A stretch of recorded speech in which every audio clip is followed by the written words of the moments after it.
On va le faire en direct, ce sera plus simple comme ça. Pourquoi du comment de ce podcast OVNI. Ouais. L'idée, c'est qu'on monte tous ensemble un fond, sachant qu'on n'a jamais fait ça exactement auparavant. Donc l'objectif, c'est de le documenter, de raconter un peu les histoires, comme ça se fait. On parle de vlogs sur YouTube, finalement de. Je vois bien. Voilà, tu vois, de backstage, etc. Et là, on arrive fin 2024. Il y a Arnaud qui vient de nous laisser dans ce studio. Et l'idée, c'est qu'on se rencontre, nous, pour vraiment la première fois, si on met de côté ce petit échange qu'on a eu l'année dernière, cette année d'ailleurs, sur une terrasse dans le 8e, pour que tu me racontes un peu ton histoire et ton histoire avec OVNI, pourquoi tu débarques aussi dans cette aventure. D'ailleurs, tu es vraiment, pas exactement à l'origine, mais enfin dans les tout premiers à être entré, même pré-OVNI, si je comprends bien, Hugues. Oui, juste avant. Ouais. Quand Acceptio, il fallait investir et le fonds n'était pas encore officiellement créé. Il y avait des histoires de papier, de officiel au niveau, je me souviens plus, mais enfin, pour que le fonds soit créé, il y avait des contraintes et du coup, il y avait besoin de sous tout de suite. Donc, on avait fait une petite levée de fonds rapide juste avant. Donc, oui, je faisais partie des tout premiers. Ouais. Alors, j'ai jamais déblayé exactement cette histoire d'Acceptio. C'était pré-OVNI, mais ça rentre dans OVNI quand même. Oui, donc, parce c'était une sorte qu'après, de SPV que vous avez réintégré, c'est ça ? Oui, en gros, c'est ça. Alors, je ne suis pas rentré dans le détail. Hein. Moi, je n'ai pas fait la mécanique juridique, mais l'idée, je crois que c'est ça. Ça a été apporté en capital, grosso modo, au fond, au démarrage. Enfin, c'est une petite mécanique juridique. Mais voilà. Alors, pour ceux qui ne connaissent pas Acceptio, c'est vraiment donc, le premier investissement d'OVNI. Premier investissement bien senti quand même, hein, parce que depuis, ça a littéralement explosé. On a enregistré avec les fondateurs d'Acceptio sur ce podcast. Donc, qui est un logiciel de consentement pour... on parle de cookies, on parle de consentement, de RGPD, etc. Encore un truc dans lequel j'aurais trouvé ça tellement chiant et tellement je me serais dit mais j'y serais jamais allé. Et en l'occurrence voilà, donc c'est intéressant, c'est ce qui me plaît aussi avec OVNI, c'est qu'il y en a que j'envoie en disant ça j'y crois à mort, on y va et puis tout le monde est d'accord, on avance. Et puis il y en a dans lesquels je dis on y croit à mort ou j'ai le FOMO et puis finalement on n'y va pas du tout et puis généralement il y a de bonnes raisons. Et puis voilà, il y en a tout l'intérêt d'OVNI quand tu as un peu de sous, que tu as besoin de placer des sous, plutôt que d'investir dans plein de boîtes un peu au feeling, des fois on fait plein de bêtises, voilà, on délègue un petit peu une partie du risque. Exactement, voilà. Et à plusieurs, on en fera peut-être moins. On peut espérer en tout cas. On peut espérer. Toi, t'es rentré dans OVNI donc avant OVNI, mais aussi avant de céder ta boîte.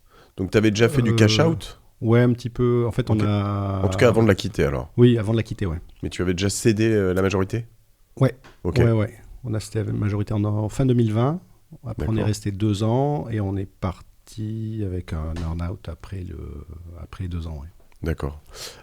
Full Save. Ouais. Alors, Full Save, c'est des télécoms, c'est ça ? Oui. Alors, on a créé ça en 2003-2004. C'était de la sauvegarde en ligne, d'où le nom. Ok, sauvegarde en ligne. Donc, c'était finalement du cloud, quoi. Alors non, même pas. On avait développé un logiciel. Moi, j'avais pissé des lignes de code en C à l'ancienne. C# ou C++? Non, du C tout court. Du C tout court. Ah oui, à l'ancienne, c'était une API, machin. Enfin bon, on faisait du chiffrement assez haut niveau, du transfert chiffré, enfin des trucs qui étaient plutôt pas mal pour l'époque. Mais par contre, on était 2 geeks qui avons créé tout ce soft, quoi. Et quand on a créé la boîte, au bout de 18 mois, on avait fait 16 000 euros de chiffre d'affaires, moins 40 000 euros de résultats. On allait prendre le mur, quoi. À 16 000 euros, moins 40 000 euros de résultats, je lis entre les lignes déjà que tu ne te payais pas, parce que sinon tu serais à moins 200 000 euros. Sinon, c'est ça, on était au chômage. Heureusement, on avait 2 ans de chômage. Une société bien embarquée, donc ? C'est ça, c'était bien embarqué, ouais. Heureusement, avant, on avait... moi, j'avais fait... dans ma boîte précédente, on avait fait un peu d'hébergement. Okay. Donc, on avait loué un rack dans un data center, des choses comme ça. Et donc, quand on a lancé la société de sauvegarde, on s'est dit, on va faire les choses bien. On avait loué plein d'espace. Enfin, on avait vu trop gros, quoi. Donc, on avait un rack complet avec juste 2 pauvres serveurs dans un coin et un switch. C'était make it until you fake it, plutôt l'inverse de ce qui... Souvent, t'avais vraiment vu trop grand, trop vite. Ah oui, clairement, clairement. Et alors après, c'était super, du coup, c'est top qualité. Et du coup, heureusement, on avait des super clients au début qui nous ont dit... donc on leur sauvegardait les données. Ouais. On avait quand même quelques-uns et dont certains qui nous ont dit bon là je suis embêté parce que j'ai pas confiance dans mon hébergeur, il faut absolument que vous me sauvegardiez ça, etc. Et on a fini par leur dire mais si vous n'avez pas confiance dans votre hébergeur, on va être votre hébergeur. Donc on a pris leurs serveurs et on les a mis dans notre infrastructure qu'on avait en surplus. Et c'est comme ça qu'on est devenu hébergeur en fait. Alors pour moi c'est vrai que c'est assez virtuel parce que finalement entre sauvegarder des données, donc moi je vois ça comme des je sais pas, data lake ou finalement des documents ou des choses comme ça, et le fait d'être un serveur pour héberger un site, c'est pas pareil, c'est pas le même métier. Il n'y a pas que des sites en fait, on héberge du système d'information complet, donc c'était des applications compliquées, des applications métiers, enfin, c'est vraiment des serveurs physiques. Mais la différence c'est sur la manière d'héberger les choses, c'est sur l'accessibilité La différence c'est que les serveurs, au lieu d'être dans le garage du client, au fond du placard à balai, avec des problèmes de refroidissement, d'onduleurs, de coupure de courant, etc., c'est dans un site un peu plus sécurisé. Comme il y avait Redbus à l'époque. Exactement. Okay. Sauf qu'à Toulouse, il n'y avait pas de Redbus. Okay. Il y avait deux POP Télécom, 3 POP Télécom qui n'étaient pas terribles. Mais on n'avait que ça, donc on connaissait que ça. Moi, je connaissais que ça. Et du coup, après, on a essuyé les plâtres. C'est-à-dire qu'on a eu des coupures de courant dans le data center, des coupures de clim, on a tout eu. Et il y a un moment donné, on s'est dit, mais... Alors moi, après, j'ai visité un peu en France des vrais data centers, Redbus, Telehouse, Equinix, tout, enfin les vrais, quoi. Et je me suis dit, mais pourquoi on n'a pas des infrastructures comme ça à Toulouse ? C'est pas possible, on peut pas bosser dans le web à Toulouse si on n'a pas d'infrastructure comme ça. Et c'est pour ça qu'après, en 2012, on s'est lancé dans la construction du plus gros data center de colocation à Toulouse. Alors pour comprendre juste où on en est aujourd'hui et la différence entre Toulouse et d'autres villes d'ailleurs, mais aujourd'hui on doit forcément avoir des data centers proches. Enfin, quelle est la distance maximum ? Si j'en ai, on pourrait pas avoir 2 ou 3 gros data centers en France, ça suffit pas ? Après, il y a des questions de latence au niveau fibre optique, c'est-à-dire que plus la latence est grande, plus les débits sont difficiles à atteindre. Enfin, ça dépend des applications après. Il y a des applications qui ont besoin de latence faible, si on veut faire du stockage répliqué, etc.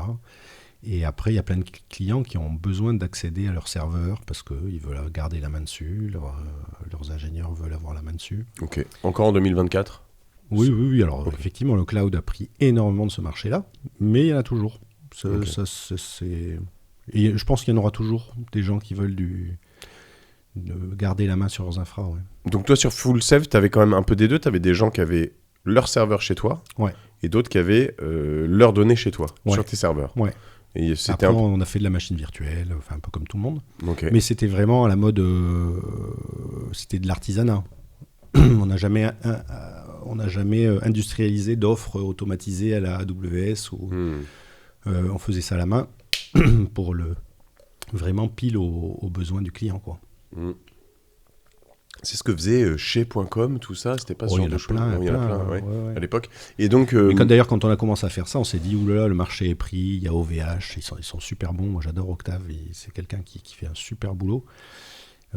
J'ai pas encore la chance de le connaître. À Toulouse, il y avait France, etc. Et donc, on s'était dit, il n'y a pas de marché, quoi. C'est pour ça qu'on avait fait autre chose.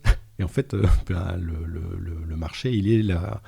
Enfin, les clients ont besoin de gens qui mettent les mains dans le cambouis et qui font l'interface entre ceux dont ils ont besoin et réellement l'infrastructure, quoi. Donc, nous, c'était vraiment notre plus-value. C'est qu'on allait écouter les clients et on se mettait à leur place et on faisait ce dont eux avaient besoin. C'était vraiment du sur-mesure, quoi. C'est un truc dont je me rends compte quand même de plus en plus, c'est que tu as certains marchés qui sont tellement gros et tellement porteurs et en telle croissance qu'en fait, toi, tu dis il n'y a pas de marché, il est déjà pris, puis il y a déjà des gros.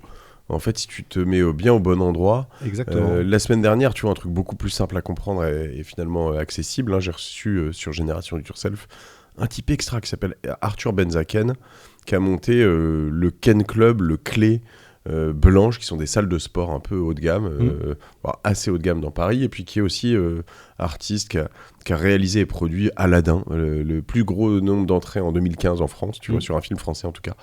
Et il me dit, non mais tu sais, en fait quand il prend les chiffres sur les salles de sport, il me dit, en France, à Paris, mais ailleurs, hein, tu montes une salle de sport qui est bien faite, tu fais bien ton job, c'est sûr que ça marche. Il me dit, la demande, elle est là, en fait. Quoi. Ouais.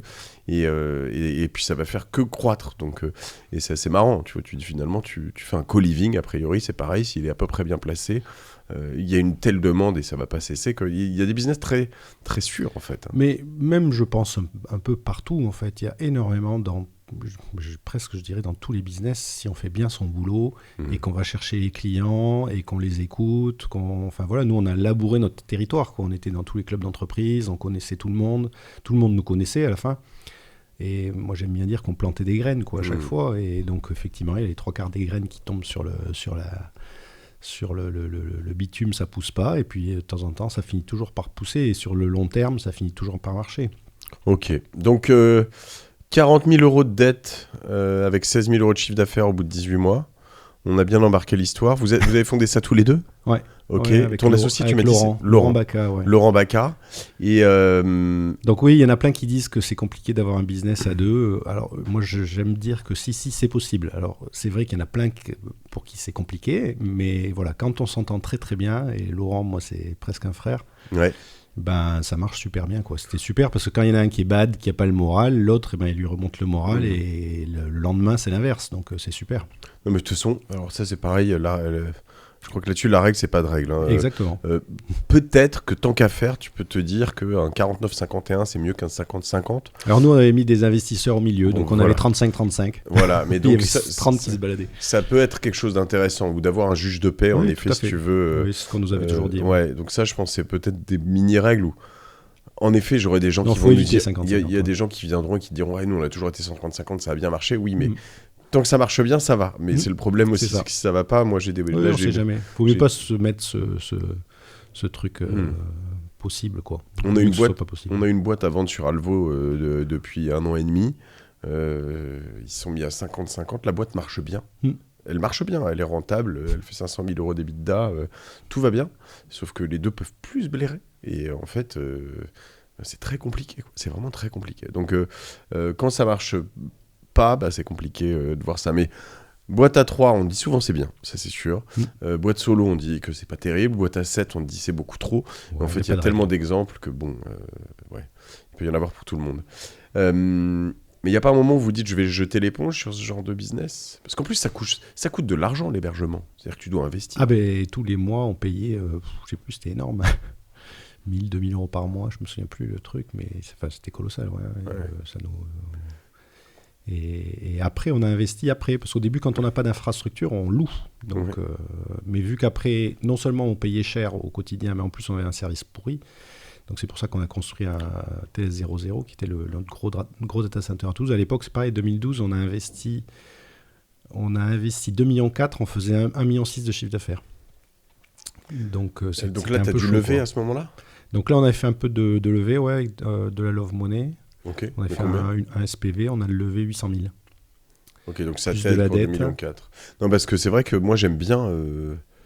Tu vois, là je suis en train de regarder pour des bureaux à acheter une fois de plus. C'est mon petit kiff sur le côté. Et puis je me dis c'est pas le bon moment, etc. En fait, tu dis que quand t'es créatif, il y a toujours moyen, quoi. C'est possible, quoi. Ah ben oui. Comment vous avez fait là pour le 2,4 millions ? C'est quoi ? C'est un emprunt sur 7 ans, du coup, ce genre de truc ou c'est... Je me souviens plus. On avait pas mal de 2+5. Super chouette. Il y avait la BPI plus une banque qui a suivi. Okay. Donc c'était 7 ans avec 2 ans de différé. Ah. Donc tu as 2 ans où tu rembourses rien et juste après tu rembourses pendant 5 ans. Ok. Et alors ça, c'est absolument génial, surtout quand on lance un truc comme ça, parce que au début, il n'y a rien, quoi. Ouais. Ton data center, il est vide, et le jour où tu l'allumes, il commence à coûter de l'argent, donc il faut vite le remplir. Un petit peu de pression. Voilà. Mais après, vu qu'on a fait les choses bien, très vite, on a eu plein de super clients, et des très gros clients, parce que le marché était là, en fait. Il n'y avait aucune infrastructure comme ça à Toulouse, donc ça a cartonné, quoi. Pour ceux qui ne comprennent pas ces business et qui sont encore là, c'est un peu, et tu m'arrêtes si je me trompe, comme quand une banque te permet quand tu achètes, je sais pas, je te disais un co-living, tu achètes des murs, tu dois faire des travaux. Déjà, les travaux, ça te coûte cher, donc ça te fait un peu mal. Mais nous, ils nous finançaient même les travaux. Et tant qu'on n'avait pas de locataire, tu rembourses pas ni le prix des murs, ni le prix des travaux. Donc en fait, tu payes quasiment rien. Tu payes que les intérêts. Donc ça coûte 700 000 euros par mois pendant 18-24 mois. Le temps de faire sortir le projet. Une fois qu'il est sorti, les locataires arrivent et là, tu rembourses l'emprunt avec les intérêts en plus, évidemment. Mais ça te permet d'éviter d'avoir à rembourser 5, 6, 7, 8 000 euros par mois alors que tu as zéro rentrée en face. C'est exactement ça. Ok. C'est exactement ça. Il y a eu un point de bascule à un moment sur cette aventure Full Save. Ou c'est vraiment petit à petit? Non, ça a été vraiment petit à petit. En 2009, on a commencé à devenir opérateur télécom. Ouais, fibre optique. Okay. On fournissait de l'accès Internet fibre optique. En fait, à l'époque, c'était la grande époque des délégations de services publics au niveau des fibres optiques. Parce qu'il fallait déployer la fibre, les entreprises en avaient besoin. Et donc, il y a plein de mairies, de groupements de communes qui ont commencé à tirer de la fibre. Et ils ont confié ça souvent à des gros, dont Vinci, qui avait tiré la fibre au Sicoval, c'est à côté de Toulouse. Okay. Et c'est à ce moment-là qu'il y a un Thierry Cavaillé, qui a été notre troisième associé un peu plus tard, qui est arrivé, qui, lui, il était lobbyiste chez Vinci, et en gros, son objectif, c'était de créer des opérateurs locaux, parce qu'eux, ils déployaient un réseau, et ils avaient envie d'avoir des gens qui utilisent ce réseau, quoi. Mmh. Et c'est Orange, SFR Bouygues, ils n'avaient pas du tout envie d'utiliser des réseaux tiers publics. Okay. Donc, il fallait qu'ils allaient voir toutes les petites boîtes du coin pour leur dire, vous voulez pas venir opérateur sur notre réseau? Donc, c'est comme ça qu'on est devenu opérateur. Ok. Donc au début, voilà, on a pas mal bricolé, et puis après, on est devenu plus grand, et puis on a fini par en 2012-2013, on a commencé à tirer nos propres câbles dans les infrastructures publiques, dans les fourreaux Orange ou les fourreaux publics. Et puis après, on tire 1 km, 10 km, 100 km. Je sais plus, quand on a vendu, on avait 1500 km de câbles sur tout le sud-ouest, quoi. Alors je comprends pas bien, moi, ces modèles économiques. Donc je vois que de temps en temps, typiquement ici, je crois qu'en bas, il y a un nœud. Donc je comprends que j'ai des opérateurs qui me proposent de me raccorder au nœud. Donc là, en effet, il doit y avoir 20 mètres de câble. Et puis, alors c'est peut-être toujours la même chose, mais ce 20 mètres de câble, il est centralisé où? Il va, enfin, tu vois, il y a quoi? Il y a 3 grands promoteurs. Tu peux m'expliquer? Il y en a un peu partout, en fait. Alors aujourd'hui, il y a beaucoup de gens qui ont tiré des réseaux comme ça. Donc il y a beaucoup de concurrence. C'est un peu ce qui nous a... Enfin, on le sentait venir. C'est pour ça qu'on a fini par vendre aussi. Et le business des opérateurs, c'est que en fait, quand on pose une fibre jusqu'au client, qu'on l'allume, qu'on mette 1 giga, 10 gigas, c'est quasiment le même prix, quoi. Et derrière, on va vendre un 10 MB, 50 MB, 100 MB. Oui, c'est pas comme de l'eau, quoi. C'est pas parce que tu as mis un tuyau, s'il n'y a pas d'eau qui coule ou de l'eau qui coule, en fait, c'est le même prix, plus ou moins. Plus ou moins, après, c'est marginal, quoi. Que le client, il consomme ou pas, c'est l'épaisseur du trait. Ce qui a coûté cher, c'est d'amener le tuyau, quelque part. Derrière, qu'il soit très consommé ou pas beaucoup consommé. Alors, effectivement, s'il tape 10 gigas en permanence, H24, mais il n'y a personne qui fait ça. Ça n'existe pas. Et du coup, le métier d'opérateur, c'est de vendre le plus cher possible le petit débit, mais que ce soit rentable pour l'intégralité du tuyau, et à chaque fois qu'on augmente le débit derrière, c'est jackpot, quoi. Mais donc ces tuyaux, pour comprendre, pardon, j'avais pas prévu d'aller aussi technique, mais ils vont en fait, il y a quand même un opérateur au final qui est Free, Bouygues, Orange. C'est l'intérêt d'Internet, c'est que tout le monde s'interconnecte, et donc il n'y a qu'un seul réseau. Un seul grand réseau. Non. Enfin, il y a un seul réseau Internet, mais en vrai, c'est des dizaines de milliers, voire des millions de petits bouts de réseau qui sont interconnectés. Donc, à Toulouse, on peut s'interconnecter entre 2 opérateurs et ne pas passer par Internet même. Donc, j'avais créé le nœud d'échange toulousain qui s'appelait Twix, qui était repris par FranciX. C'est des nœuds d'interconnexion entre opérateurs. Mais voilà, là, on rentre un peu dans le détail. Juste pour comprendre, alors, essayez de faire un stretch un peu, mais si je suis pas fibré, j'habite au fin fond de la campagne, et le réseau fibre est à 10 km, par exemple, et je peux avoir quelqu'un qui, pour 1,5 tonne d'argent, me connecte, et lui, soit il me fait payer one shot, un frais d'installation très très très très cher, soit il me dit bon c'est moins cher, mais en revanche derrière tu vas me payer 10 000 euros par mois pendant 36 mois. C'est exactement ça. Ok. C'est exactement ça. Et après, une fois que j'ai payé mes 36 mois, je ne suis plus engagé avec lui. Là, je suis connecté avec ses câbles. Le problème, c'est que tu es toujours connecté avec ses câbles. Donc, tu vas le voir en lui disant « Oui, mais c'est bon, j'ai déjà rentabilisé ton truc, donc je ne veux plus payer 10 000 euros par mois. » Et lui va te dire « Bah oui, mais allez, je te fais un prix, c'est 9 500. Sauf que lui, il a tout rentabilisé, c'est 9 500 de gras. Et lui, il peut te couper l'accès sur ses câbles. Ouais. Bien sûr. Ouais. Ok, intéressant. Et toi, tu ne vas pas aller voir quelqu'un d'autre pour repayer plein pot pour qu'il reconstruise des infrastructures en parallèle. Non, a priori, non. Donc après, bon voilà, en vrai, ça c'est rare. Il y a toujours des infrastructures et quelqu'un qui est prêt à faire d'un geste. Mais... T'as jamais voulu faire de la 4G, de la 5G, des choses comme ça? Non, ça c'est encore un autre métier. On a essayé avec une filiale de... C'était quoi? C'était Crédit Mutuel qui avait une filiale EIT là, qui faisait ça. Ok. Mais c'était pas notre métier, ça a été compliqué. C'était un moment compliqué de transition dans la boîte, on grossissait, il fallait faire rentrer le middle management, c'était un peu le bazar au niveau G. Vous êtes monté à combien sur Full Save?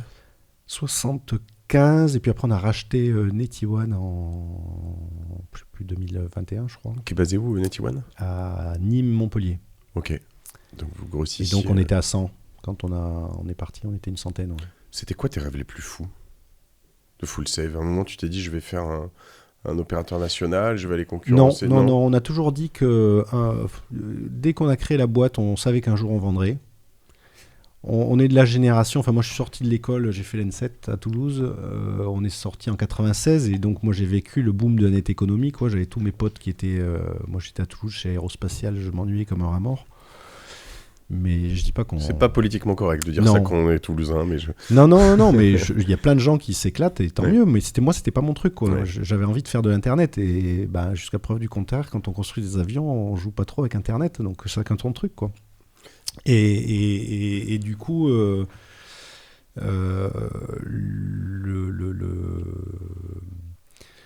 j'ai perdu ce que le rêve le plus oui, fou. Le rêve le plus fou, ouais, c'était d'être suffisamment gros régional pour être incontournable en fait. Donc construire notre gros bastion régional.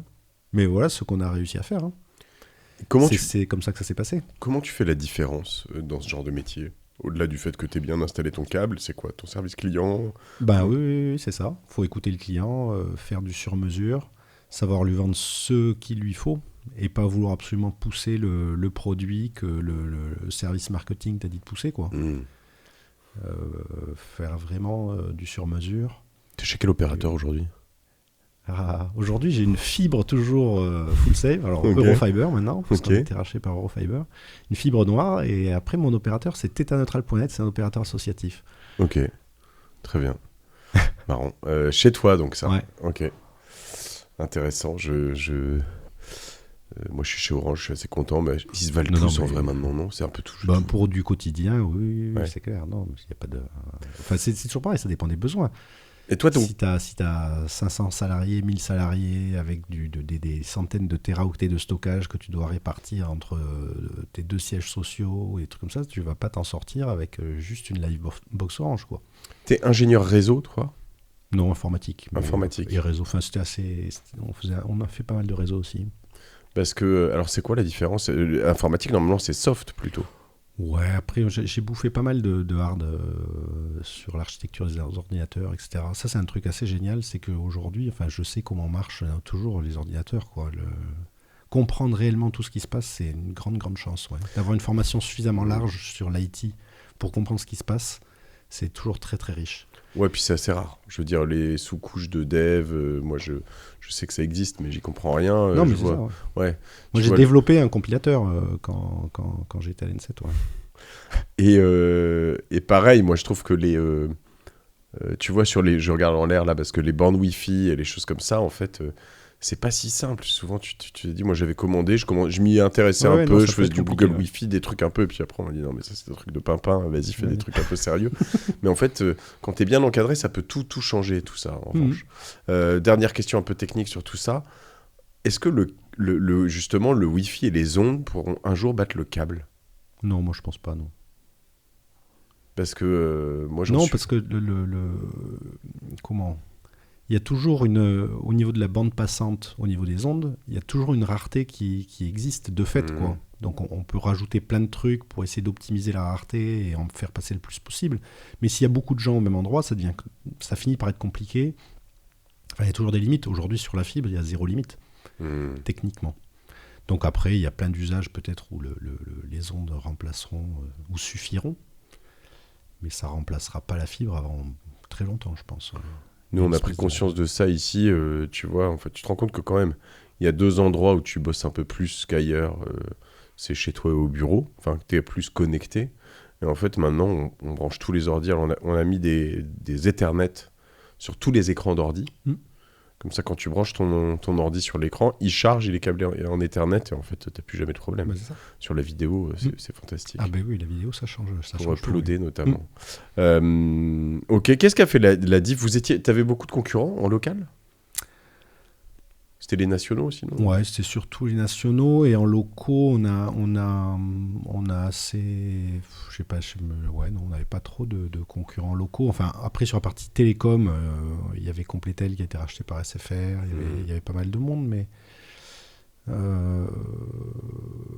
après, de notre taille, on a... À partir de 2012, on va dire... En fait, le jour où on a construit un data center, on est devenu assez incontournable, quoi. Parce qu'on était le nœud local où tout le monde est très vite venu. Et du coup, nos concurrents étaient nos clients aussi. Donc ça permet d'avoir une espèce d'assise qui change des choses. Ce qui est magique dans ces business, c'est vraiment des business, une fois que tu t'es installé, où tu stacks, quoi. Faut juste t'assurer de ne pas avoir d'attrition, enfin de churn, de gens qui partent. C'est ça. Mais si tu fais bien ton boulot, et en fait, je pense qu'on faisait même de la surqualité. On disait souvent à nos salariés, arrêtez de faire de la surqualité. Il suffit d'être moins mauvais que les autres, quoi. Alors on exagérait en disant ça, hein, mais on se rend compte qu'il y a énormément de sous-qualité dans plein d'endroits, et si on fait bien son métier, qu'on écoute le client et qu'on essaie d'être actif, ça marche, quoi. Il y a encore de la place pour des gens qui voudraient se lancer dans ces business aujourd'hui en France ? Alors oui, mais dans le domaine du service. Ok. Dans l'infrastructure, je pense qu'il n'y en a plus, parce qu'il y a tout le monde qui a tiré leurs câbles, il y a des câbles dans tous les sens, il y a beaucoup d'infrastructures fibres aujourd'hui. Donc le service, c'est quoi ? Le service, être opérateur, d'allumer la fibre éventuellement, et de fournir des services originaux en louant des bouts de fibre à droite à gauche pour faire des réseaux sur mesure pour les clients. Il y a un truc que je vois, je ne sais pas à quel point tu le partages, mais dans pas mal de startups dans lesquelles on est impliqué, de près ou de loin, c'est que souvent, ça peut être Microsoft Azure, AWS, Google Cloud, peu importe, vont te proposer au début des crédits pour t'accompagner, et puis ils te mettent le pied à l'étrier. Tu fais pas trop gaffe à ce que tu dépenses en cloud, en hébergement, etc. Découper, Et après, tu te fais découper, mais c'est pas si facile que ça. Nous, on a des boîtes dans lesquelles il se passe quasiment rien. J'exagère, mais c'est des boîtes qui n'ont pas forcément beaucoup de trafic parce qu'elles n'en ont pas beaucoup besoin. Et elles te payent du 5 000 € par mois d'AWS. Tu leur dis, mais les gars... En fait, tu peux le couper en 10, ce truc-là. Quoi. Oui, probablement. Mais c'est pas si simple une fois que tu as développé l'infra qui va autour. C'est ça. Avec je sais plus, ils me racontent des multi-tenants, single-tenants, des choses comme ça que tu connais probablement très bien. Et où ils se disent, en fait, ils ont fait des trucs pour déployer très fort. Et en fait, ça, il doit y avoir aussi pas mal de métiers là-dedans pour accompagner des boîtes. Bien sûr, oui, bien sûr. Toujours pareil, c'est du service. Il faut aller écouter les clients et comprendre, faire le lien en fait entre l'infrastructure et le métier du client. Comprendre quels sont les enjeux, quel est le juste niveau de qualité dont ils ont besoin, et pas vouloir trop leur en vendre ou pas assez, quoi. Donc vous avez vendu. Vous avez quitté 2 ans après. Déjà, comment ça s'est passé la période donc de burn-out, les 2 ans ? Or, plutôt pas trop mal. C'est dur de vendre une boîte une fois que tu l'as fait ? Les premiers jours, premières semaines ? Non, parce que on l'a vu arriver depuis longtemps, quoi. Puis tu disais puis il y avait plein de choses. Je me souviens en 2010, il y avait une boîte qui avait voulu nous racheter. Et puis ça s'était pas fait, ça avait traîné, c'était insupportable parce que pendant 6 mois, on pense plus à la stratégie, au business, etc. Enfin, tu te rends compte que tu t'es arrêté. Et quand ça se fait pas, parce que l'autre derrière, en fait, c'est qu'il devait pas avoir vraiment envie. Enfin, on était des bleus, quoi. On se dit, oula, c'est une connerie. Non, le jour où on vend, on le vend vraiment, quoi. Et on a vu arriver alors, ça s'est fait en plusieurs temps. Ça a été très vite parce qu'en 2017, on a fait rentrer un nouvel associé, on a fait un MBO, on a supprimé, donc on a racheté nos anciens associés Love Money du début, quoi. Ok. Et on a fait rentrer Thierry en 3e associé. Un an après, on a un fonds d'investissement qui est rentré, qui a amené 4 millions pour développer les réseaux fibres sur le sud-ouest. Ok. Donc là, on est en 2018, 2019 par là, ouais. Et en fait, on avait prévu ça. Sur les 4 millions, on avait dit on met 2 millions sur le réseau à Bordeaux et on avait 2 millions pour en gros tenir 3 ans, quoi. Pardon. Et au bout d'un an, on avait fait le réseau à Bordeaux, mais on avait cramé 3 millions. Donc là, qu'est-ce qu'on fait? On a encore 1 million, ça va. Mais soit on arrête de vendre, parce que quand tu as un métier qui bouffe du cash pour créer... Plus tu as de clients, plus tu bouffes du cash, quoi. Donc après, sur long, c'est ultra rentable. Hein. Tu crées de l'EBITDA. Par contre, à court terme... les banques ne te suivent pas là-dessus? Un peu, mais pas... On était déjà un peu endetté, c'était un peu ric-rac. Okay. Et après, si on voulait relever, on se diluait trop, on n'avait plus la majorité. Avec Laurent, on avait toujours dit que ça, on ne voulait jamais passer sous les 51-2, quoi. Je comprends. Et du coup, et puis on voyait arriver dans les télécoms, tout le monde avait cette stratégie de tirer des câbles. Oui. On voyait arriver plein de concurrents. On s'est dit les prix vont chuter, les prix de gros, du marché de gros, parce que pour les clients c'est à peu près stabilisé et donc ça va devenir plus compliqué dans le temps. Et donc voilà. Et puis on avait plein de gens qui voulaient nous racheter parce que on avait construit notre citadelle sur le sud-ouest et donc on était intéressant, quoi, pour des gens qui voulaient intégrer et créer un opérateur national en prenant le sud-ouest, ce qui était la stratégie depuis très longtemps. Et avec ton frère d'armes, donc vous êtes resté à bord pendant 2 ans. Ouais. Vous aviez l'impression d'être encore chez vous? Oui, parce qu'on avait négocié d'être indépendant, de rester indépendant. Et quand on a vendu, le but, c'était de créer un opérateur multirégional. Donc, en fait, Eurofiber, qui est le 2e plus gros opérateur hollandais, avait racheté notre pendant qui était à Lille, okay. qui avait déployé sur tout le nord. Donc, nous, on était au sud, lui, il était dans le nord. Et donc, l'objectif, c'est de faire quelque chose d'un peu... chacun dans son coin, quoi. Okay. Et on développe nos régions. Et puis petit à petit, on va construire un truc plus national, mais c'était pas du court terme. Okay.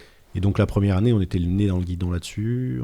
C'est pour ça qu'on a racheté NetOne pour agrandir le sud. Et après, la dernière année, effectivement, il y a eu un nouveau patron au niveau national dont la volonté était plutôt de recréer un opérateur global au niveau national et donc de fusionner. Donc là, on a commencé à sentir qu'on n'avait plus trop notre place, et c'est pour ça qu'on a fini par partir. Ouais. Mais après, c'était prévu dans le plan initial. Tout ça, on avait négocié ça au début. Enfin, on savait qu'on n'allait pas être éternel. Non, mais ça m'intéresse parce que je trouve que il y a plein de belles histoires sur les sessions. Il y en a aussi des plus compliquées. Je pense que là-dessus, justement, avec OVNI, que ce soit dans des cas de rachat ou de revente, en tout cas, la post-merger acquisition...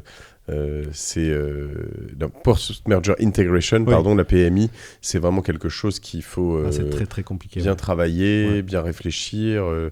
Si tu as un endroit qui accompagne bien les entreprises, je ne sais pas si un fonds pourrait se targuer d'être un endroit qui vend bien et qui accompagne bien par la suite, mais en tout cas, ça peut être vraiment quelque chose de sexy pour les tiers. Ouais. Oui, non, c'est très compliqué parce que toutes les entreprises n'ont pas la même vision, n'ont pas la même stratégie, n'ont pas la même historique, les salariés n'ont pas les mêmes envies, les mêmes besoins, il n'y a pas les mêmes outils, donc il faut fusionner les outils, choisir lesquels, comment, enfin c'est très très compliqué. Ouais. C'était Fred Potter de Netatmo qui me disait qu'il fallait, que les entrepreneurs avaient une grande responsabilité dans l'aventure après la session, dans les années qui suivent la session, parce que si jamais...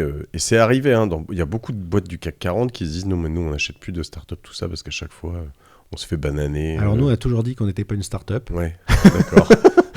Je me souviens, j'ai écouté le GDY le slip français qui explique, qui critique la Startup Nation. Ouais. Je ne sais pas si tu te souviens. Ouais. Voilà, nous depuis le début, on nous disait « Ah oui, vous êtes une start-up ». On était « Non, nous, on n'est pas une start-up, on est des besogneux, on a fait du service, on a été chercher tous nos clients un par un, on les connaissait tous. Et on a toujours fait du petits oignons. On s'est toujours plus considéré comme des artisans du domaine de l'IT et du télécom que comme des start-upers, quoi. Intéressant. Et vous avez quitté donc il y a 2 ans à peu près, définitivement. Et donc depuis, tu fais du vélo, en fait. Surtout home trainer. Donc c'était notre discussion avant d'enregistrer. Non, pas que. Non, mais après j'investis dans OVNI. J'accompagne quelques boîtes dans lesquelles on a mis des billes. En général, on fait souvent pareil avec Laurent. Ok. En ce moment, il y a trois boîtes sympas qu'on aime bien accompagner. Une qui s'appelle Operametrix qui fait du service dans le domaine qui fait le lien en fait, les télécoms et l'IT dans tout ce qui est industrie connectée, usine connectée, etc. En fait, il y a un monde de tous ceux qui mettent des capteurs dans les usines, qui n'est pas celui de l'IT. Et aujourd'hui, tous ces mondes-là se fusionnent et eux, ils sont spécialisés là-dedans, quoi. Donc, ils accompagnent les usines et toutes les grosses industries à se connecter à tout ce qui est informatique. La deuxième, qui n'a rien à voir, c'est une boîte qui fait des housses pour les coques de bateau pour éviter de mettre de l'anti-fouling. Ça s'appelle Karen. Okay. Donc si vous avez un bateau, n'hésitez pas à aller voir ce qu'ils font. L'anti-fouling, c'est quoi ? C'est l'espèce de peinture dégueulasse qui pollue tous les océans, mais on n'a pas trouvé mieux pour éviter d'avoir des trucs qui se collent sur les coques. Okay. Alors si maintenant on a trouvé mieux, on met des housses qu'on enlève quand on part faire du bateau, et puis on les nettoie, et puis après on les remet. D'accord. Mais donc il ne faut pas sortir le bateau pour ça ? C'est des housses que tu peux laisser. Ouais, c'est des housses que tu laisses quand tu es au port, et quand tu pars, tu la glisses, tu la sors de. Okay. Ça prend un quart d'heure. Donc voilà. Et la troisième, c'est pour le cœur, c'est une distillerie qui fait du super whisky à côté de Toulouse, qui s'appelle Maison Victor. Pas une start-up non plus. Donc. Non. Très clair. Et tu vas te relancer un jour ? Je pense pas. Ouais. Je pense pas. Enfin, voilà, faut pas jamais dire jamais. Honnêtement, j'en sais rien. Mais aujourd'hui, j'ai pas de projet particulier. T'es pas très vieux. 51. 51, ouais. Mais j'ai chargé quand même parce que j'ai pas mal porté toute la prod. Ok. Et je m'étais pas mal identifié au data center, au réseau. Enfin voilà, il y a des trucs. On parlait de psy aussi avant. C'est important d'être bien accompagné quand on est chef d'entreprise. Je pense que pour moi, une psychothérapie, c'est presque indispensable. On allonge la durée. Aujourd'hui, je vois quelqu'un une fois par mois, c'est très bien. Si ça va pas bien, on rapproche. Mais ça permet de prendre du recul sur tout ça et de comprendre où sont les trucs les plus importants. C'est quoi une psychothérapie ? Alors, psychothérapie, c'est juste voir quelqu'un pour. Tu vois un psychiatre, parler. Un psychologue Psychologue, psychothérapeute. Ok. Psychiatre, non. Comment on le choisit ? Alors, ça, c'est tout le problème. Pour le choisir, il faut en voir plusieurs. Et quand on le sent bien, c'est le bon. Toi, t'en as vu plusieurs ? Ouais. Et après, t'en changes de temps en temps ou c'est toujours les mêmes ? Rarement. Mais ça m'arrive une fois, ouais. On l'a pas beaucoup dit sur mes podcasts. C'est assez marrant. En plus, les hommes particulièrement, sur ce genre de choses. Ce qui est assez drôle pour la petite anecdote, c'est que j'ai un invité qui s'est bien livré là-dessus à un moment et qui finalement m'a demandé de pas diffuser le podcast. Et en particulier, je pense, à cause de ça. Ah ouais. Et je trouve ça assez dommage. Moi, je suis assez... j'ai des coachings qui ont changé ma vie. Mais j'ai pas fait... C'est presque un coaching. Hein. Moi, je suis sûr que tu as des coachs qui font quasiment un boulot de psychothérapeute. Hein. Alors, c'est pas le même métier, il faut faire gaffe. Il y a des histoires de formation, de trucs. Et puis, il y a aussi beaucoup de charlatans. Donc, c'est pour ça que c'est des sujets très sensibles. Et en plus, ça fait un peu peur parce qu'on connaît pas trop, on comprend pas trop. Mais voilà, en général, si c'est des gens qui sont bien formés, s'ils sont recommandés, qu'on en voit plusieurs, on le sent si ça se passe bien ou si ça se passe pas bien, mais globalement, c'est le pouvoir de la parole, hein, le fait de parler. Déjà, d'avoir un associé, si on parle souvent, presque ça fait un peu ce boulot-là, mais voilà. Il faut pas garder son truc pour soi. C'est pareil, l'associer après, surtout quand on est à deux, il y a des choses, on peut avoir des rancœurs ou des rengaines ou des petites choses qui fonctionnent pas. Tu parles de pro et de perso du coup avec ton psychothérapeute. Ah oui, de tout. Ouais. Et c'est le principe, c'est t'as commencé quand ça Tardivement. Ça fait 15 ans. Ah oui, ok. Et ton associé aussi? Non. Ok. Voilà. Et il y a un truc qui titille certaines personnes, j'en fais partie sur les questionnements, même si moi je pense que je suis à ce moment de ma vie où je me dis que j'aimerais bien découvrir certaines choses sur moi, mais aussi sur ce que je veux faire. Donc je sens que je me rapproche de ce moment. Cependant, j'ai quand même toujours peur de cette personne qui te manipule un peu, qui t'oriente, qui est pas suffisant. Il y a forcément du subjectif. Oui, il y a forcément du subjectif. Honnêtement, tu le sens. Enfin, je sais pas, il faut se faire confiance aussi. T'as raison. Enfin, moi, je le sens. Enfin, je le sentirais si j'étais manipulé, mais c'est des gens qui écoutent, qui parlent peu. Donc, le principe... moi, je me souviens, mon premier psy, il avait une formation de psychanalyste. Donc, moi, je ne le voyais pas dans le cadre d'une psychanalyse, parce que c'est des choses très particulières. Mais c'était un sniper, quoi. Je l'ai vu pendant 4 ans, et je vais exagérer, mais il m'a parlé 3 fois. Les 3 fois où il m'a parlé, c'était un headshot, quoi. C'était terrible. Et il y a des choses que tu aurais... puissance, mais un truc de fou, quoi. Il y a des choses que tu n'aurais pas mis en place, ou des révélations professionnelles que tu as eues, que tu pourrais me partager, ou des choses comme ça, ou pas? Non, parce que c'est du travail de fond, quoi. Pour moi, c'est de l'hygiène. C'est de l'hygiène mentale. Okay. C'est juste prendre un peu de recul et un peu moins... Parce qu'on prend cher quand même. Enfin, nous, c'était chaud, hein, le taf tous les jours. Quand tu as 100 salariés, il faut être là, il faut traiter les problèmes techniques, les problèmes humains, les problèmes juridiques, les problèmes commerciaux, enfin tout, quoi. C'est sûr que ça bosse 24/7 ou pas dans ces métiers? Ah oui. Il y a toujours quelqu'un de permanent. Ah, tout le temps. C'est du H24. Le data center, il faut qu'il marche tout le temps, quoi. Et donc une coupure de courant à 2h du matin, t'es au courant, quoi. Ouais. Il y a quelqu'un dans le data center ou pas loin? Ou pas loin, ouais. Pas loin, ouais. Et c'est vrai que c'est quand même... Est-ce que tu vois, cette force de travail et cette densité, elle est nécessaire? Est-ce que nous, chez OVNI, on doit investir que dans des gens qui sont capables de bosser comme ça, comme des titans? Tu vois ce que je veux dire? Il y a des moments où c'est plus trop dans l'air du temps, en fait. Alors on te parle de santé mentale, on te parle de tout ça.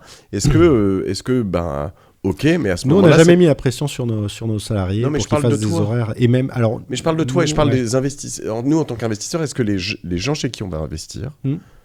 On doit avoir des Hercules, des titans, des gens qui sont capables de faire abstraction et de bosser comme des yinches? Ou est-ce que tu peux dire non, ça c'était une époque? Parce qu'il y en aura toujours en face. Alors, il y a des périodes. Moi, à la fin, j'avais des horaires beaucoup moins denses qu'avant. Mais tu as quand même la responsabilité sur le dos, quoi. Même si tu rentres chez toi à 18h et que tu t'occupes de tes gamins, tu peux toujours avoir un SMS avec un truc critique qui te tombe sur le lard à 22h. Mais voilà. Et pourtant... Et puis après, il y a pareil, dehors de l'hygiène. Moi, j'adorais faire la sieste au bureau, quoi. Et d'ailleurs, c'était connu, les salariés étaient morts de rire. Et d'ailleurs, ils s'autorisaient du coup à le faire et ils avaient raison. Pour moi, c'est absolument nécessaire, quoi, pouvoir se permettre ça. La sieste, mais moi, ça m'est arrivé là, par terre, dans la salle de réunion. Ça m'est arrivé de faire la sieste par terre dans la salle de réunion, sur mon siège. 10 minutes, un quart d'heure, 20 minutes max. Ah, j'en rêve parfois, mais j'ai pas... Après, le problème, c'est que nous, on fait ça en open space. Moi, quand j'en ai un qui fait la sieste, je le prends en photo. Donc, tu vois, ça te fout la pression. Mais moi, mes collègues m'ont montré des photos de moi. Ils me prenaient en photo. Mais alors, et alors? C'est vrai. Et alors? Non, mais voilà, tu vois, je voyais le patron d'NVIDIA qui disait oui, mais enfin bon, moi, nous, les quelques top collaborateurs, de toute façon, on fait que bosser, on n'a pas de vacances. Je trouve que, en fait, je comprends le narratif de dire non, c'est pas bien, il faut pas faire ça, il faut surtout pas contraindre les autres à, mais chacun est libre de faire ce qu'il veut. Mais quand tu investis dans une boîte, tu préfères quand même quelqu'un qui bosse comme un malade, alors sauf si tu vois qu'il est pas capable de tenir la route, quoi. Ouais, je sais Je pense pas que ce soit une question de quantité. Moi, je suis persuadé que je suis pas de la team plus on en fait, mieux c'est. Tu dis ça, mais t'en as fait beaucoup, tu vois aussi. Oui, certes. Mais après, moi, j'avais pas l'impression de bosser comme un fou, quoi. Je m'éclatais dans mon taf. Oui, ça c'est toujours pareil. Voilà, la clé, elle est là. Hein. C'est pas la même. Pour moi, je dirais, il faut investir dans les gens qui s'éclatent dans leur boulot et qui ont vraiment l'impression de faire un truc qui a du sens, quoi. Intéressant. Ouais. C'est mon cas. Alors du coup, aujourd'hui, est-ce que tu t'éclates, toi? Oui. Ah oui. Et surtout, je peux prendre plus de temps pour ma famille et ça, c'est super top. J'ai adoré la présentation toujours sur Génération du Do It Yourself du champion de vélo là. Qui a dit je m'appelle Mathias. Je m'appelle Mathias et j'adore la vie. Voilà. Je suis 9 fois champion du monde de BMX et j'adore la vie. Je crois que c'était ça sa présentation. J'ai adoré. Voilà, j'adore la vie. Ouais. Moi, je suis d'accord, j'ai cette chance. Et tu vois aussi, je pense qu'en tant qu'entrepreneur, quand tu vends ta boîte au bon moment, que tu es prêt et que c'est... aussi, c'est un moyen de s'aligner aussi très, très bien. Donc, ah oui, clairement. Oui, évidemment, c'est très, très bon pour l'ego. Ouais. Qu'est-ce que vous avez fait de mieux et qu'est-ce que vous avez fait de pire chez Full Save sur toute cette durée? Si tu te retournes un peu. Ce qu'on a fait de mieux, c'est qu'on a construit un super outil. Je pense qu'on a construit une grosse infra et une vraie infrastructure qui manquait à Toulouse, à notre région. Je pense qu'on a fait du bien à l'écosystème Internet du régional, quoi. Ce qui était un peu l'objectif. Ce qu'on a fait moins bien, je sais pas. Il y en a forcément plein de petites. T'as pas eu de gros fails ou de gros... Non. Si, enfin, je sais plus, mais non, il y a eu des petits problèmes techniques, des petites couilles sur le data center, on a eu une coupure électrique un jour, ça a été, j'ai eu l'impression de mourir, quoi. C'était horrible. Mais voilà, quand t'as ça, tu fais quoi derrière? Tu branches une deuxième ligne, un deuxième câble pour pas en avoir? Comment tu t'en prémunis? Je me souviens plus dans le détail. Il y avait des problèmes de... Non, mais en vrai, il y avait toujours du jus parce qu'il y avait les groupes électrogènes. Alors, je sais plus, ils n'avaient pas redémarré, je crois, c'était ça. Parce qu'il y avait un problème de paramétrage de l'automate qui pilote les groupes. Je crois que c'était quelque chose dans le genre. C'était il y a une dizaine d'années. Ça, c'est très très dur, ce genre de truc. Après, voilà, je sais pas, à l'échelle de la boîte, c'est pas un gros fail. Hein. C'est des moments.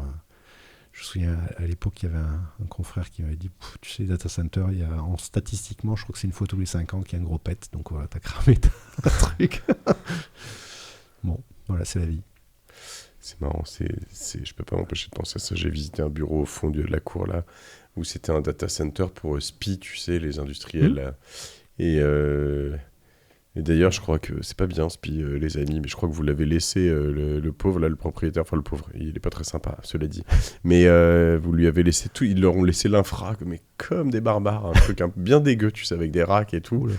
Et dedans, il y avait notamment comment t'appelles ça, un groupe électrogène que j'avais pris en photo, parce qu'à un moment, je voulais racheter le truc, il me dit, celui-là, si vous voulez, je vous le laisse. Et ça valait quand même 200 ou 300 000 euros. En fait, des espèces de groupes électrogènes de malades. C'était un bel objet d'ailleurs. Mais en effet, donc faut t'assurer que ça démarre, quoi. C'est ça. Ok. T'as fait des invests en perso, toi, en plus d'OVNI, du coup, avant, si je comprends bien? Vous en avez fait quelques-uns ensemble? Ouais, des petits trucs, d'autres fonds, ouais, un peu. Enfin, il faut de l'immobilier aussi, forcément. Pourquoi t'as choisi OVNI? Au feeling. Ok. Parce que Arnaud est arrivé au bon moment. Parce que c'est toujours pareil. Arnaud, c'est Zorro. Il arrive toujours au bon moment. Faut le savoir. Que ce soit pour les investisseurs ou pour les. Ouais. Non, mais j'étais pas du tout. Tu vois, j'écoutais pas la Martingale. J'écoutais pas Xavier Delmas. J'écoutais pas tous ces podcasts sur les Finari, tu vois, qui fait un super boulot. Exact. Moi, j'étais nul sur tous ces trucs-là. Et donc, le jour où tu te retrouves avec un gros chèque sur le compte en banque, merde, mais qu'est-ce que j'en fais, quoi? Et c'est très très dur. Donc là, tu as l'impression d'être un mouton au milieu du désert. Il y a tous les vautours qui te tombent dessus. Donc les conseillers en gestion de patrimoine, toutes les banques d'affaires, les banques privées, les machins, les trucs. Et qu'est-ce que je fais, quoi, en vrai ou pas. Donc pareil, j'ai fait au feeling. Et quand il y a un Arnaud qui vient te voir, qui te présente le truc, le projet est juste génial, quoi. Ouais. Moi, j'adore le projet OVNI. Et puis que c'est quelqu'un en qui tu as confiance, et puis que le feeling y passe, ben voilà. Voilà. Écoute, Arnaud, puis Augustin, puis Thomas, c'est ça, puis toute l'équipe. Ouais. T'en as d'autres, des projets fous comme ça en parallèle ou d'invest? En IMO, tu fais quoi? Oh, des petits trucs à Toulouse. Ouais. Pas grand-chose. Pas de... Je suis encore sous l'IFI, donc tu vois. Ouais, ok, il va falloir faire des grands trucs. On parlera co-living, tu vas voir. Très clair. Écoute, c'est intéressant. Alors, t'avais investi en... C'est quoi? C'est en direct ou t'es sur une holding? Non, c'est tout dans une holding. Ouais. Ok, donc t'as pas le fameux 150 obétaires là? Non. Ouais, alors ça, alors ça aussi, ouais, ça c'est des vrais sujets, mais on s'est planté en fait. Quand on a vendu, on voulait rentrer là-dedans. Ok. Et en fait, on avait tout calculé pour rentrer là-dedans. Et en fait, dans la négociation, je ne sais plus comment ça s'est passé, mais au lieu de faire un earn-out, ils nous ont racheté 100% des actions et on a racheté 7%. Ouais, ok. Et vu qu'il y avait cet aller-retour, ploum, on est sorti de l'obétaire. Sauf que c'était à la fin de la négociation, on n'a plus pensé à faire gaffe à ça. Bon, bref, j'ai payé mes impôts et c'est la vie. Et c'est très bien. Voilà. Payer ses impôts. Exactement, j'ai payé plein pot. Ok. Ce qui était compliqué, c'est que tu payes des impôts sur des impôts sur des impôts pendant 3 ans, mais voilà, maintenant c'est fini. Tu me disais juste avant que tu avais repris le sport à fond, là. Il y a des choses donc, que tu reprends comme ça, tu as des objectifs, des ambitions personnelles en plus après. Alors moi, je suis assez passionné par tout ce qui est mémoire. Ok, j'adore ça. Je suis nul. Alors, mémoire, parce que moi, j'ai une mauvaise mémoire. J'oublie tout le temps tout. Et du coup, ça me fascine la mémoire familiale, etc. Donc, j'ai un beau-père qui s'appelle Thierry Dromard, qui fait des biographies, qui est biographe. C'est un ancien journaliste, il fait des biographes. J'adore tout ce qu'il fait.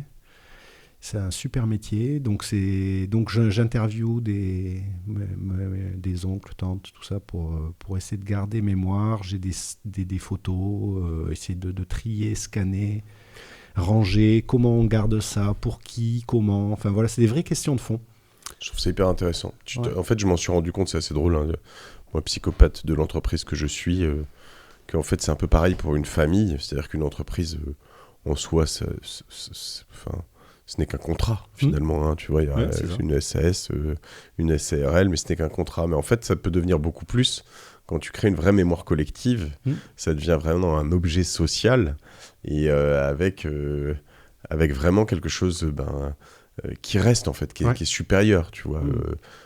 Vuitton, Dior, c'est plus Christian Dior, c'est plus Louis Vuitton, c'est toute une histoire avec des gens dedans, etc. Et dans la famille, en fait, c'est un peu pareil. Ouais. C'est-à-dire qu'on a juste un lien biologique, mais tu as des familles qui ont des grands principes, des grandes valeurs, des choses comme ça, et en effet, être capable de les... Oui, et en même temps, c'est à la fois lourd, parce que des fois, c'est lourd de porter des traditions familiales, et qu'est-ce qui nous...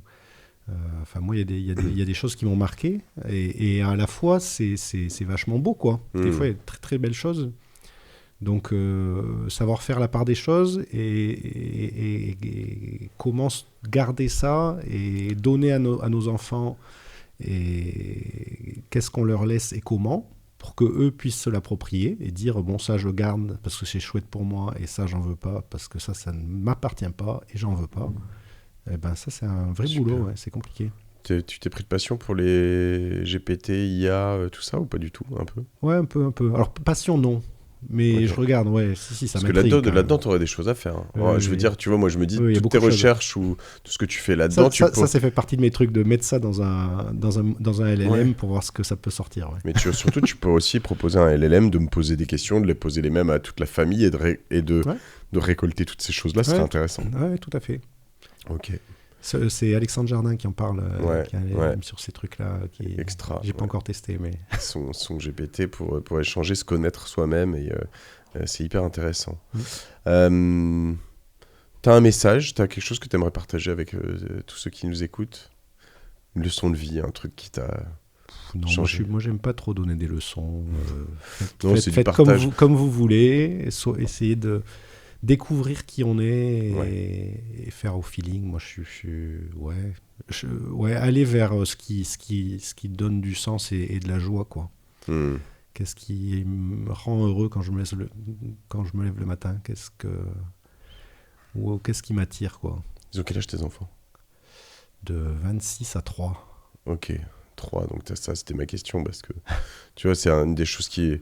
Moi, c'est vrai qu'en ce moment, ce qui me rend heureux, j'en ai parlé là il n'y a pas longtemps, mais c'est quand même de réveiller mon petit dernier avec mon cadet et de faire les cons dans le lit le matin. Et tu vois, juste où on se marre, et ces moments sont magiques. Et tu te dis, ouais, mais après ça, en fait, tu vois, c'est aussi là, une fois que t'as vendu ta boîte, t'as plus tes gamins, faut quand même un peu... Ouais, moi je crois que c'est quand j'arrive à réunir mes 4 enfants, manger ensemble tous les 4, ça c'est mon kiff, ouais. C'est cool. Merci. Merci. Hugues, où est-ce qu'on te suit? On te suit sur LinkedIn? Oui, ouais. Pourquoi pas. Pourquoi pas. Hugues Brunel, je mettrai le lien. T'as un petit air de loin comme ça, hein, de Jeff Bezos quand même dans ta photo là de côté. C'est juste parce que j'ai pas de cheveux. Ah bah non, t'es costaud comme lui aussi, je sais pas, de loin tu trouves pas? Regarde, si je te montre comme ça, petit air. Et voilà, Hugues Brunel, voilà, on te suit sur LinkedIn, et puis on peut t'écrire si on a besoin de pas de problème, conseils pour régler son Wifi ou ouais, ça peut-être pas, je suis devenu incompétent. Est-ce qu'on te demande ça, tes proches, tes parents, est-ce que tu peux me régler ton... Évidemment. Et tu fais pas, tu dis que tu sais pas. J'essaie de simplifier au maximum, parce que j'ai plus envie de m'embêter avec tous ces trucs-là. Je suis plutôt de la team Apple où je branche, ça marche. Ouais, c'est vrai. J'ai arrêté d'installer des Windows, des Linux. Je me souviens télécharger 50 disquettes pour installer Linux il y a 30 ans. C'est plus mon truc. Ouais, je comprends. Alors, les vrais team Linux hardcore t'en voudront de dire ça maintenant. Mais... Oui, non, mais je maintiens que il faut un boulot extraordinaire. Il faut qu'il y en ait plein qui continuent à faire ça. Hein. Parce que c'est absolument génial, comme c'est indispensable. Mais j'avoue que moi, aujourd'hui, j'ai la flemme.